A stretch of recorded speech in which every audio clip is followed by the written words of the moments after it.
এক ব্যক্তির বড় বড় দুটি পাত্র ছিল, যেগুলো দিয়ে সে এক জায়গা থেকে অন্য জায়গায় পানি আনা নেওয়া করত।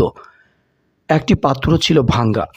প্রতিবার গন্তব্যে পৌঁছতে পৌঁছতে ভাঙ্গা পাত্রের অর্ধেক পানি পথেই পড়ে যেত। এভাবেই চলছিল তার দিনকাল। ভাঙ্গা পাত্র থেকে পানি পড়ে যাওয়ার কারণে এবং প্রতিবার তার পরিশ্রম বৃথা যাওয়ার কারণে সে মনে মনে কষ্ট পেত। কিন্তু পানি আনা নেওয়ার এই কাজ শেষ হওয়ার পর লোকটি হঠাৎ একদিন দেখতে পেল, সে যে পথ দিয়ে পানি আনা নেওয়া করত সেই পথটি সবুজ শ্যামল আর ফুলে ফুলে সুশোভিত হয়ে আছে।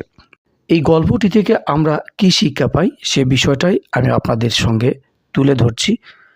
এই গল্পটি থেকে আমরা শিক্ষা পাই, অভিযোগ অনুযোগ করেই যেন আমরা আমাদের জীবন শেষ না করে ফেলি। দুঃখ দুর্দশা আর জীবনের সংকীর্ণ অঙ্গনেই যেন আমাদের দৃষ্টিকে সীমাবদ্ধ না রাখি।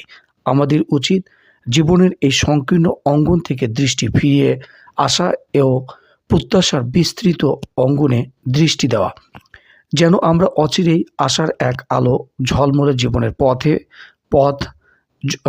ঝলমলে জীবনের দেখা পাই। যে জীবন আপনাকে অতিষ্ঠ করেছে, যে ক্ষুধা আপনাকে ক্লান্ত করেছে, যে রোগ ব্যাধি আপনাকে ঘিরে রেখেছে, সেগুলো ওই ভাঙা পাত্রের মতো, যা সব সময় গল্পের সে ব্যক্তিকে কষ্ট দিচ্ছিল এবং ব্যর্থতা ও হতাশার সাগরে ডুবিয়ে রেখেছিল। পরিশেষে জীবনের একটি দুঃখ দুর্দশা আর খুদ পিপাসার বিনিময়ে পরকালে আল্লাহ আপনার পাপসমূহ মোচন করবেন এবং আপনার ভুল ত্রুটি ক্ষমা করবেন। রাসূলুল্লাহ সাল্লাল্লাহু আলাইহি ওয়াসাল্লাম বলেন, মুমিনের জীবনে ধারাবাহিক বিপদ থাকা মানে সে যখন আল্লাহ সুবহানাহু ওয়া তাআলার সাথে সাক্ষাৎ করবে তখন তার কোনো পাপ থাকবে না।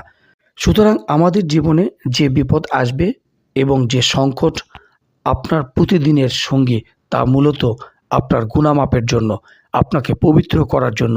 নবী সাল্লাল্লাহু আলাইহি ওয়াসাল্লাম বলেন, মুসলিম ব্যক্তি যদি কোনো দুশ্চিন্তা, দুর্দশা ও রোগ ব্যাধির শিকার হয়, এমনকি যে কাঁটা তার শরীরে বিদ্ধ হয়, এ সব কিছুর বিনিময়ে আল্লাহ তার পাপসমূহ ক্ষমা করে দেন। সহিহ বুখারী। মুমিনের জীবনে প্রতিটি বাধার বিপরীতে রয়েছে একটি সফলতার হাতছানি। প্রতিটি ভুল ও ব্যর্থতার পরেই রয়েছে শুদ্ধতা এবং সফলতার এক বিস্তৃত অঙ্গন। সুতরাং জীবন চলার পথে আপনি যে ব্যর্থতা ও হতাশার শিকার হন, তা যেন আপনার হৃদয়কে ভারাক্রান্ত করে না রাখে। জীবনের জন্য এই পাঠ গ্রহণ করুন, ভুলের পরই আসে শুদ্ধতা, ব্যর্থতার পরই আসে গৌরবান্বিত সফলতা।